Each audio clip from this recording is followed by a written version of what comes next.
This is actually take two. I thought I was recording the last 40 minutes. Fuck my life. 10, 9, 8, 7, 6, 5, 4, 3, 2, 1, 0.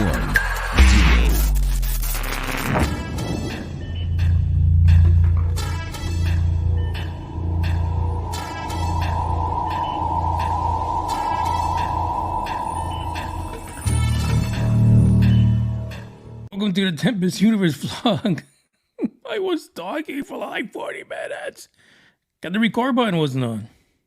This vlog episode is not going to be about me or, just me ranting and raving. I want you to hear from the recent conference that Tim Burchett, Representative Luna, and the rest of the cohorts, what they had to say about how they are receiving the major cock blockage off the NDAA, the National Defense Authorization Act, for this year, how they're being stonewalled.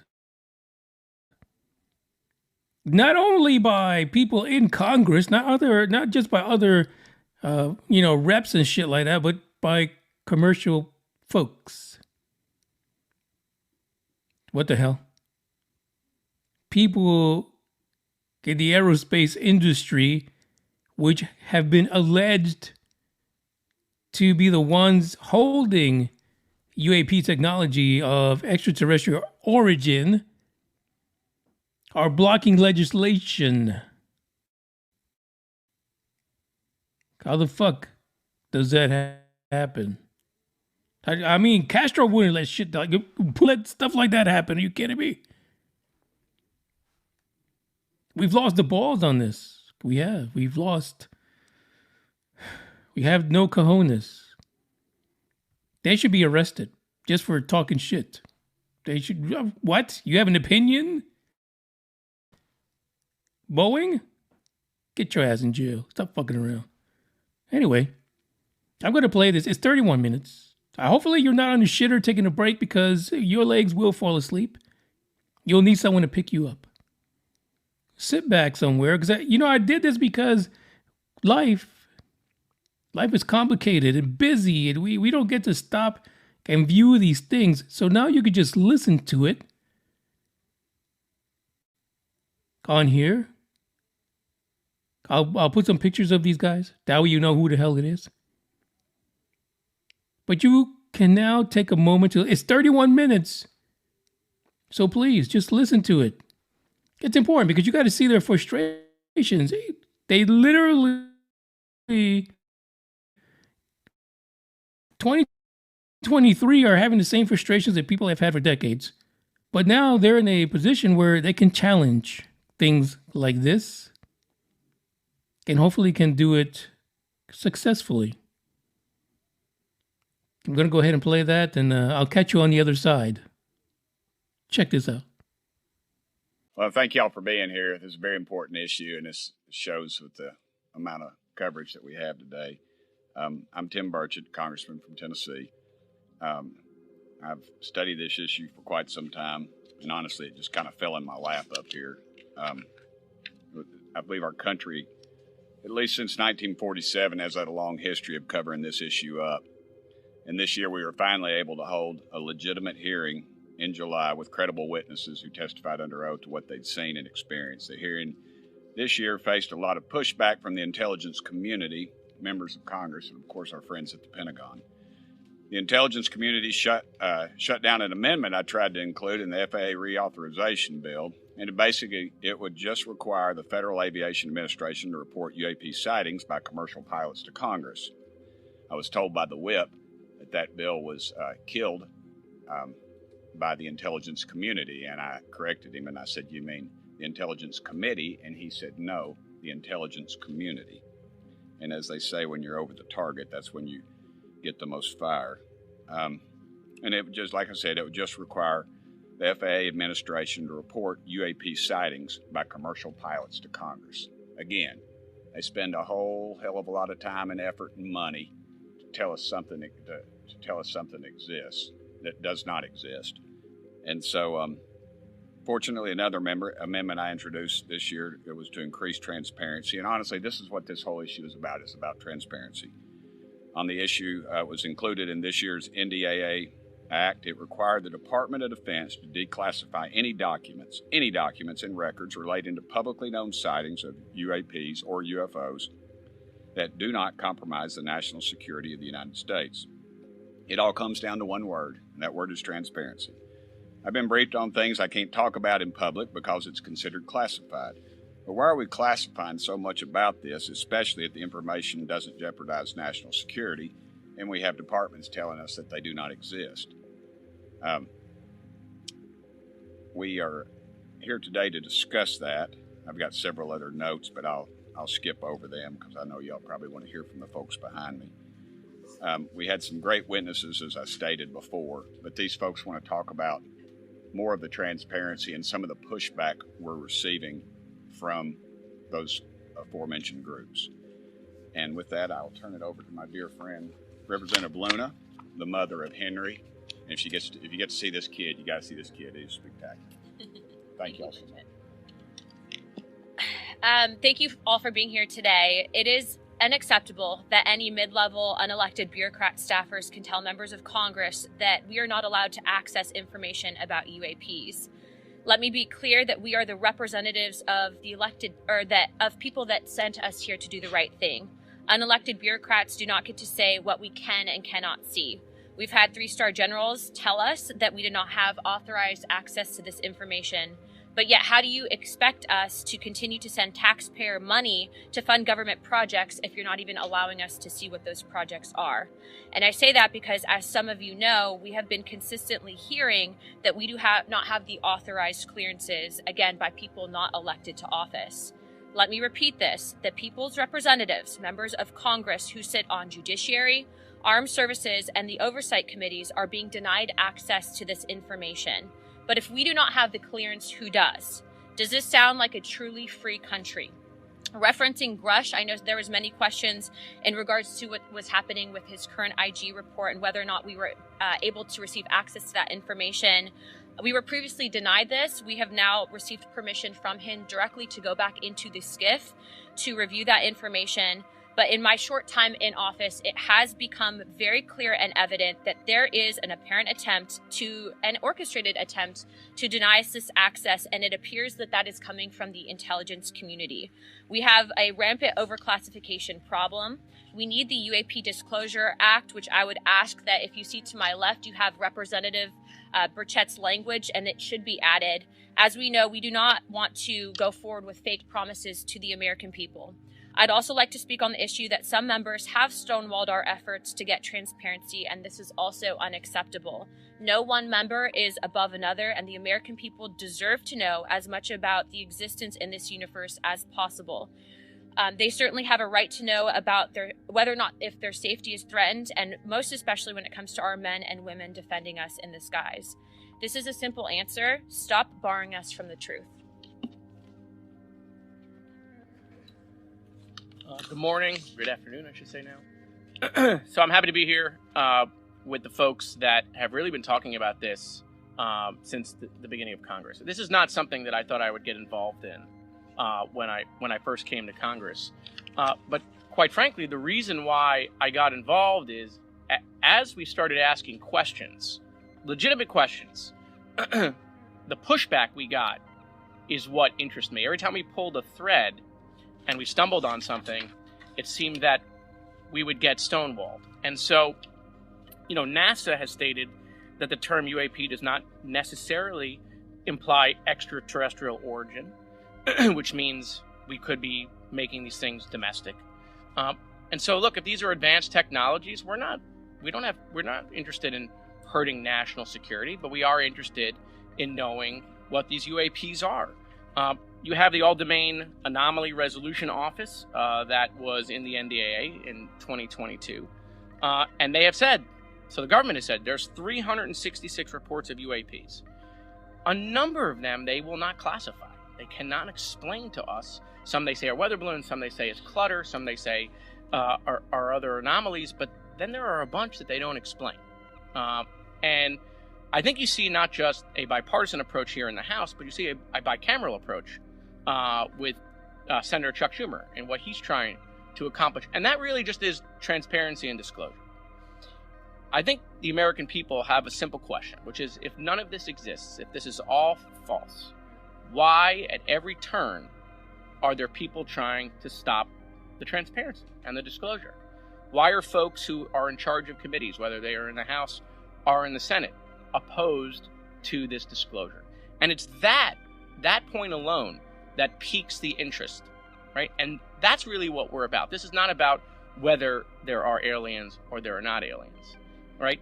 Those are questions that I think remain unanswered, right? It's not whether there is stuff we have found here or not found here. Those questions remain unanswered. The problem is when we ask those questions, right, rather than being provided information that would prove it false, they stonewall the information. And that is what piques the interest. Thank you.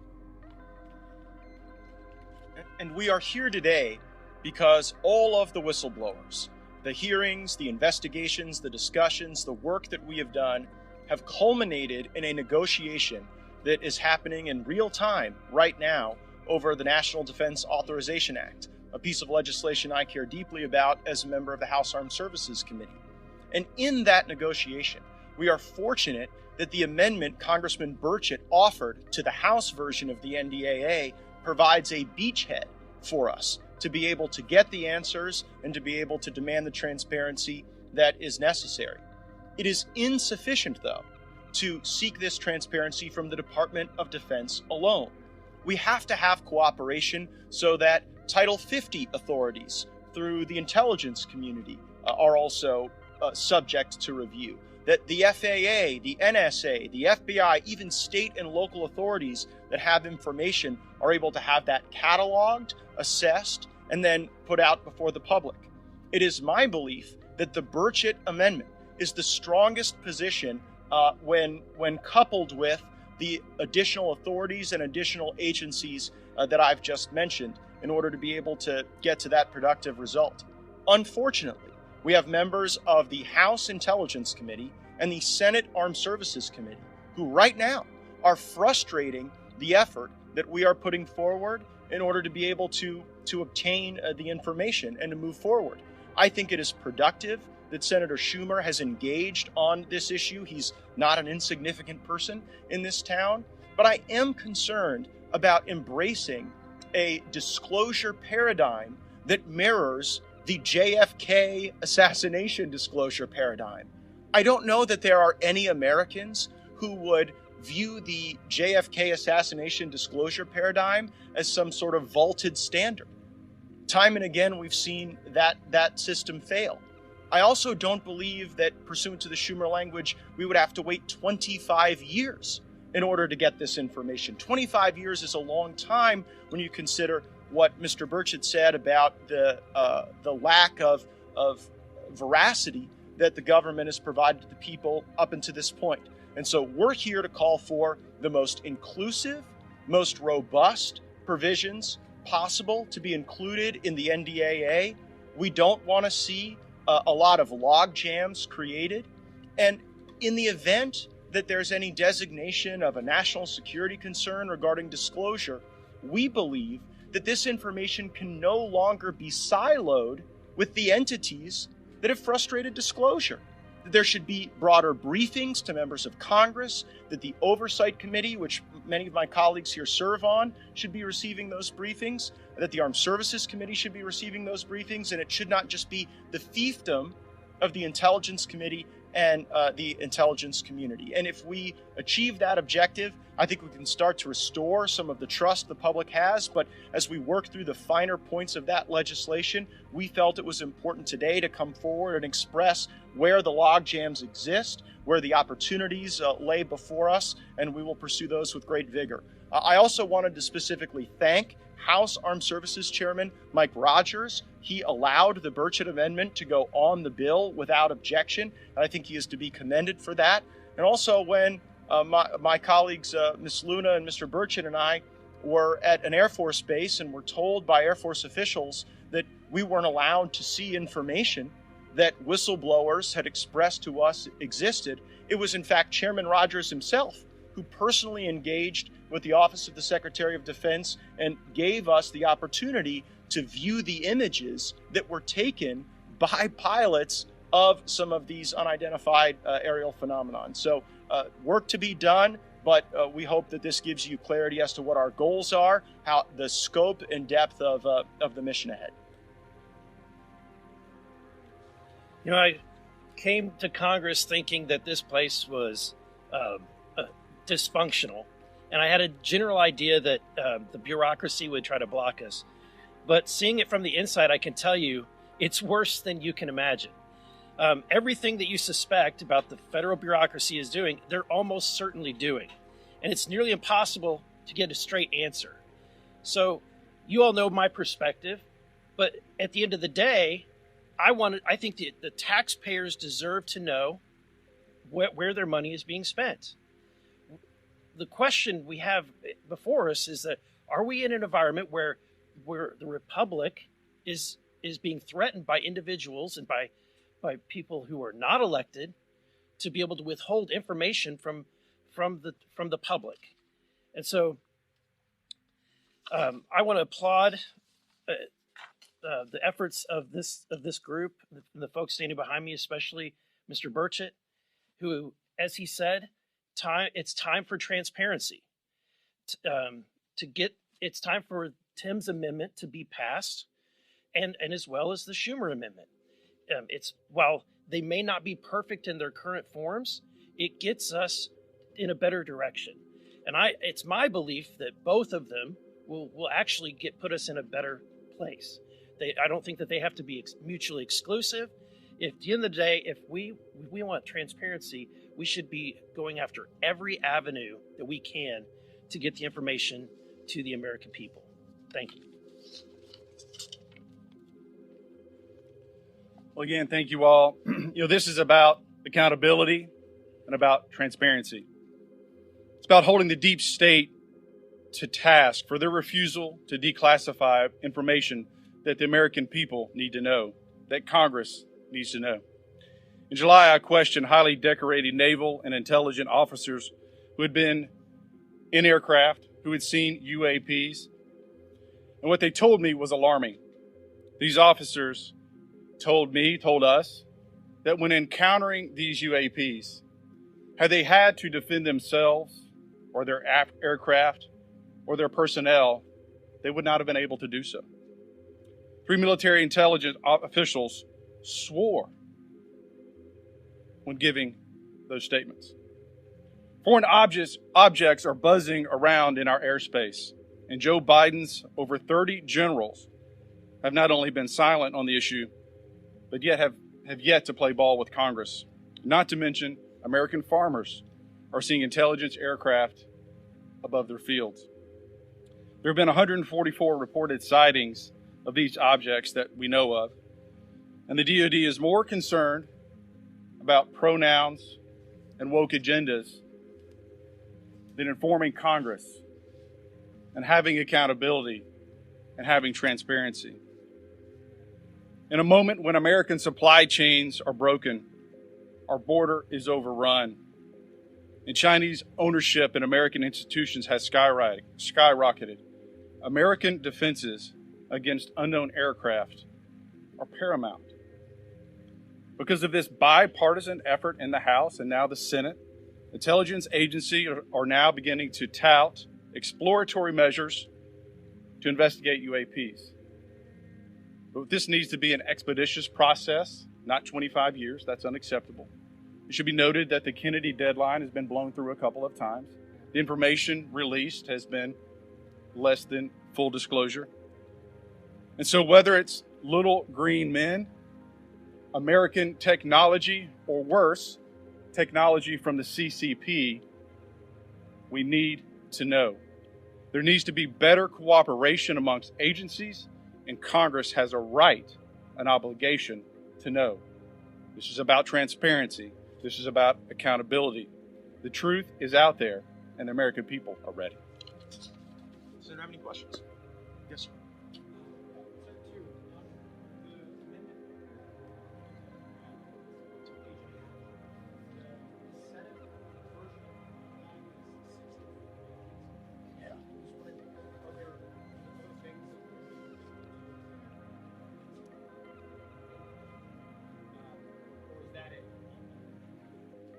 I would like to be, that would be it. I think we've overcomplicated the issue. 64 pages, and Matt alluded to the 25 years. I mean, good gosh, you model something after the Kennedy assassination situation, and we're still waiting. Even it just peruse that they allowed a delay of 300 days, and then there's the blanket if it's a national security issue. I mean, so it just, to me, we've got a lot of doors that could be opened, and I think this is I just like a clear, concise way to do it. And I don't need a bunch of lawyers looking over our shoulders telling us, sorry. And Matt, yeah, sorry, but I mean, the lawyers are literally looking over your yeah, they're literally looking over my shoulders. I just think a simplification is the way to go. Simple answer.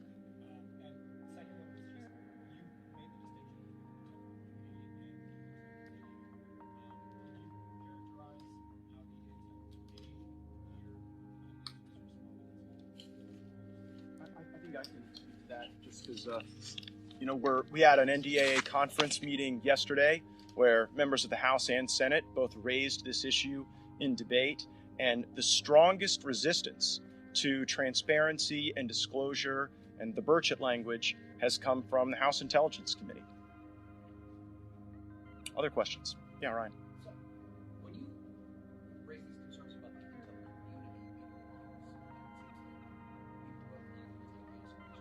is it your suspicion that what these phenomena are more likely to be are intelligence technology as opposed to delivering a? Is that what you're trying to figure out? Yeah, I think that the ambiguity there creates frustration among all of us. The fact that we don't know, and of course, if you have an encounter where some of our country's sensitive technology is observed, there has to be a mechanism to ensure that that's not available to our enemies. But that does not justify the multi-decade roadblock that we have encountered. And as you heard from Ms. Luna, when we've got unelected staff members limiting our access to SCIFs and to the types of briefings that we want to receive as elected lawmakers, it really raises questions about whether or not this is really the propriety of some of our intelligence assets or whether it's part of a cover-up. And only when we get the information will we be able to parse that distinction. Great.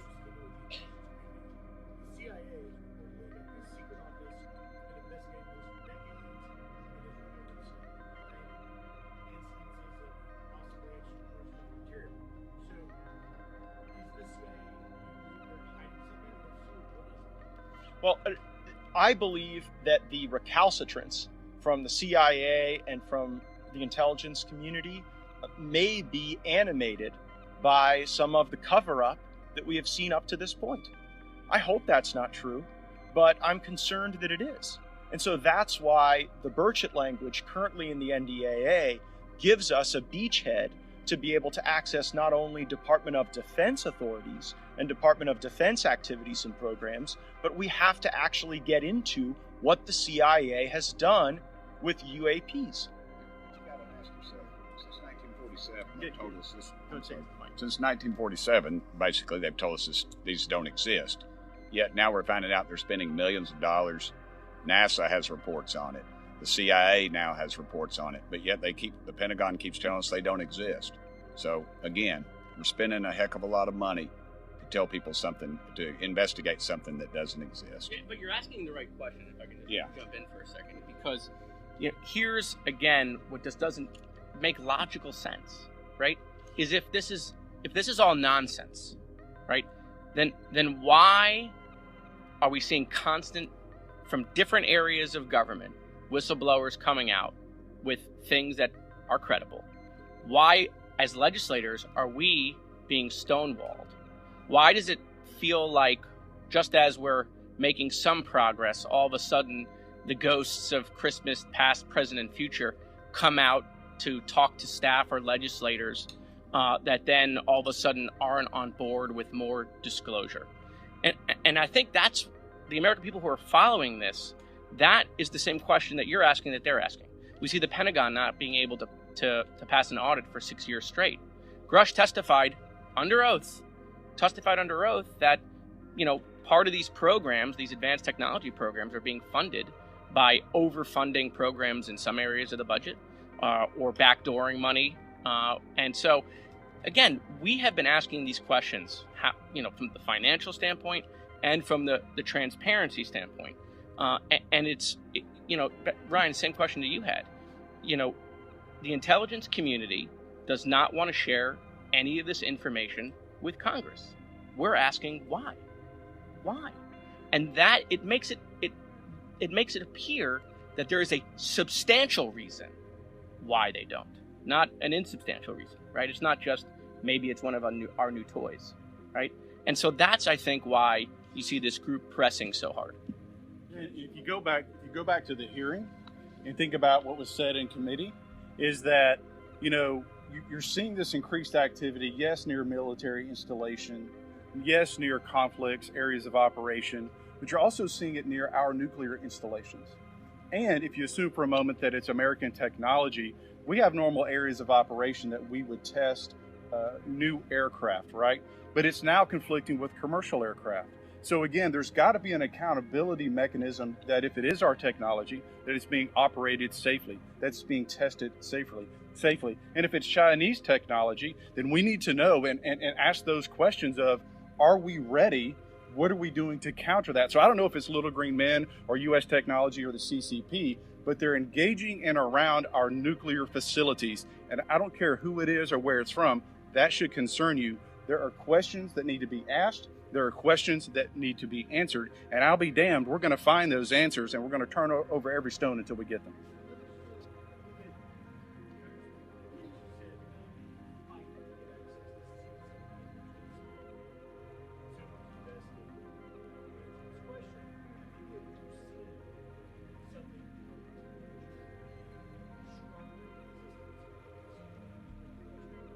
Well, yeah, I am hesitant to make that leap, but what I can tell you is that when Congresswoman Luna and Congressman Burchett and I were at Eglin Air Force Base, and there were hours of frustrations where they didn't want to let us see a photograph taken by a pilot during a test flight. When I saw the photograph, ultimately, thanks to Chairman Rogers weighing in with the Office of the Secretary of Defense, I can tell you it is of nothing that I'm aware of having existing in our arsenal of assets. And I'm on the Armed Services Committee for 7 years. I'm not unfamiliar with the things that we have at our disposal, and it was not something that I could classify as something that we would possess or a capability that any of our adversaries possess, because we also keep pretty close eye on those capabilities as well. So that leaves the question rather open. Matt? In the testimony, there was 13 or 14 documented near misses with our aircraft. So that alone we should ask the question, what's going on? If it's our own people, why are we putting our own people at risk? Matt?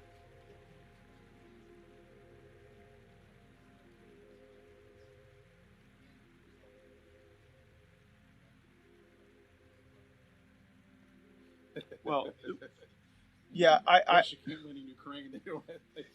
had this kind of. Yeah, I don't have a lot of unanswered questions from the Chinese spy balloon incident. I can tell you that our concern about China, particularly, in the Gulf of Mexico, emerges from their increased activities in Cuba.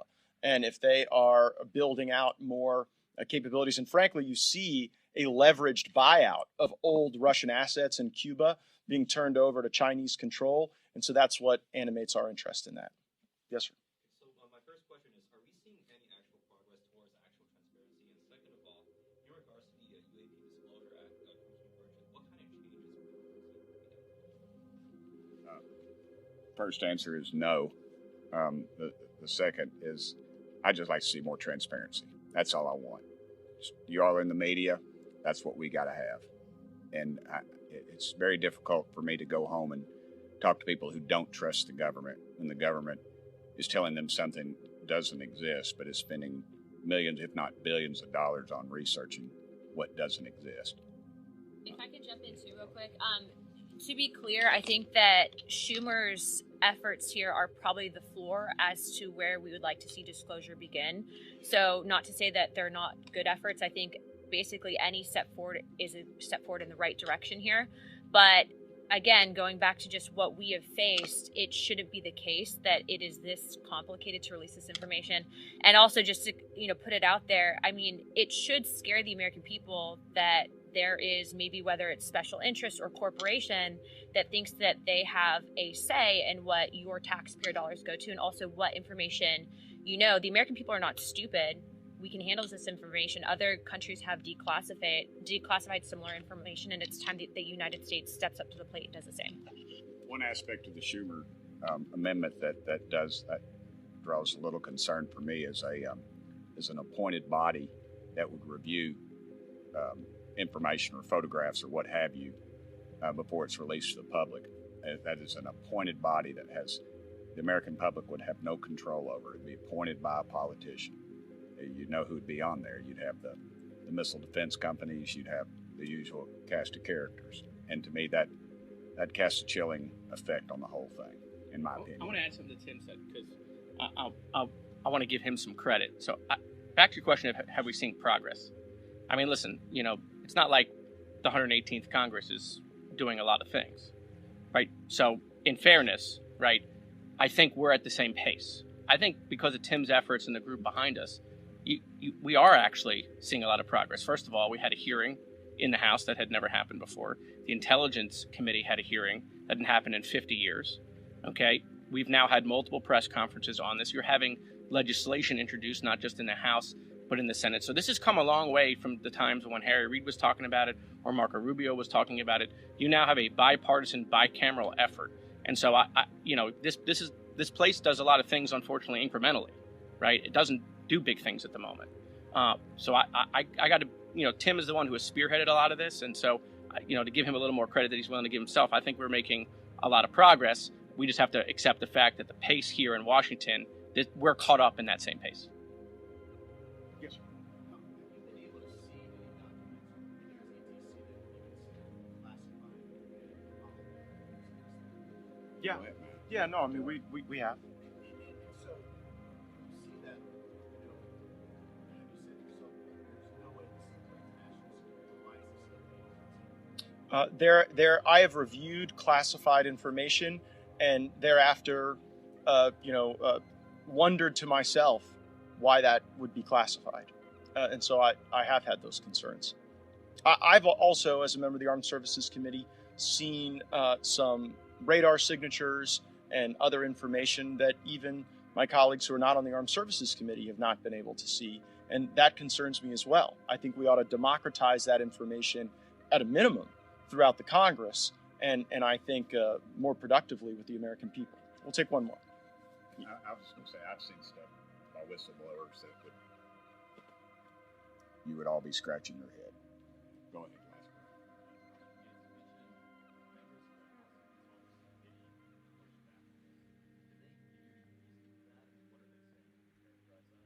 Glasgow. When the reaction I've gotten is just sort of a broad brush national security concern. There's not been really an itemized critique of the Burchett amendment to the NDAA. It's been more just a generalized veto from the Senate Armed Services Committee and the House Intelligence Committee, and that's most unfortunate. Great, thank you all so much. Thank you all. Well, there you go. Wasn't that nuts? I mean, what the hell is going on? Isn't it just crazy? And you know what I've noticed also in a lot of these conferences or updates, especially Tim Burchett, he will say he's seen some shit that he cannot discuss. Now, I feel like Timmy is a even keel kind of guy. I feel like if he saw some shit that he thought, that's just Russia, it's China, he would tell us. He would say, oh yeah, I saw the little scribbly do on the side, Chinese red flag on it. Not a single one of them that's seen this kind of stuff they've had to fight for. None of them have said, oh yeah, that's definitely Russia. It's Cuba. Cuba did it. None of them. But it leads me to believe that there's stuff here that's beyond their control. That they're really, as most people, especially Stephen Greer has said, the cabal it's real. It is a real thing, a real situation. The military-industrial complex is not fucking around, but they've allowed some of their power to go to corporations. You've heard it. Corporations are starting to run shit. That's not the way it should be. There should be some checks and balances somewhere, but apparently Lockheed Martin just runs everything now. There was something else that recently happened regarding this topic that came from Ross Coulthart. You'll have to look it on YouTube, try to find it. But he was in a News Nation interview where he said that the amount of retrieved crafts or UFOs, UAPs that are held by I can't even say the U.S. government, that are held by these corporations are in double digits now. Not only, but allegedly there is one so big that it could not be moved.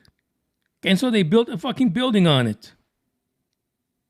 That's the way I would hide it. Are you serious? Put a whole building, get you a few bedrooms on top of it, and then you go down. I'm fucking joking here.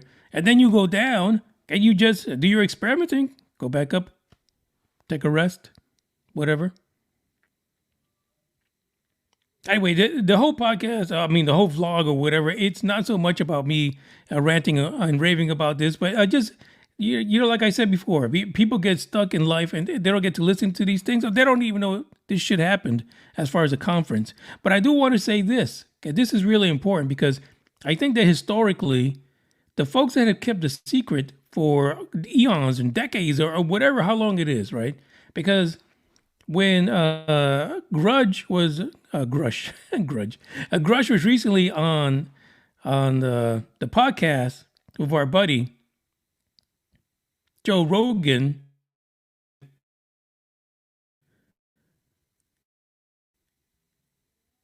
he again alluded to the fact that Roswell was not the first incident. Roswell was not the one to set things off. He also alluded to, he earlier mentioned during his hearing that in the 1930s, I think it was 1933, that it went as far back as that with Italy. That was a recovered craft that the U.S. got their mittens on. On Joe Rogan's podcast, he kind of said, no, it's not the 33, it was not the earliest one.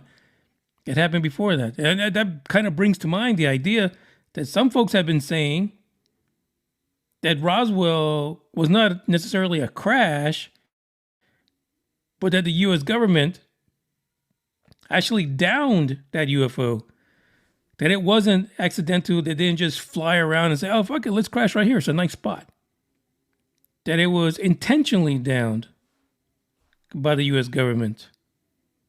No Project Mogul dummies, nothing like that.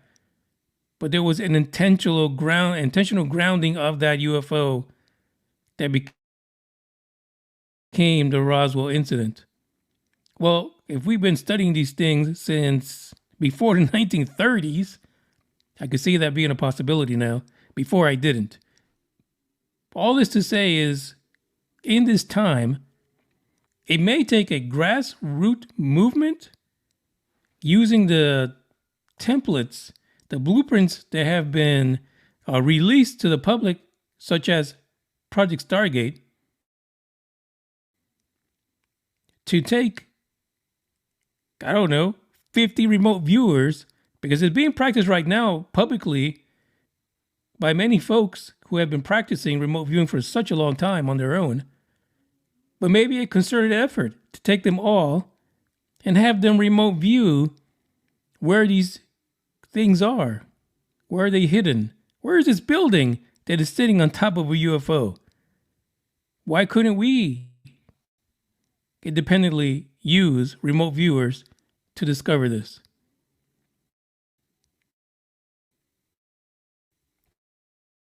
That's what I'm going to leave you with. That's basically it. They're still fighting to be able to get that knowledge and pass it on to everybody else. Hopefully, know that hopefully the NDAA will not be rewritten to a point where we make no movement. But right now, as it stands, there are many people in the know, whistleblowers, who are saying that the first quarter of next year, it's going to be a lot of surprises, a lot of new information. And like I said, well, I don't even know if I said it in this video or the first recording. Disclosure it's a thing. It's happened, to be honest. But we need someone, apparently. The public needs someone to dot the I's and cross the T's before we can accept it. It is what it is. Until next time, ciao.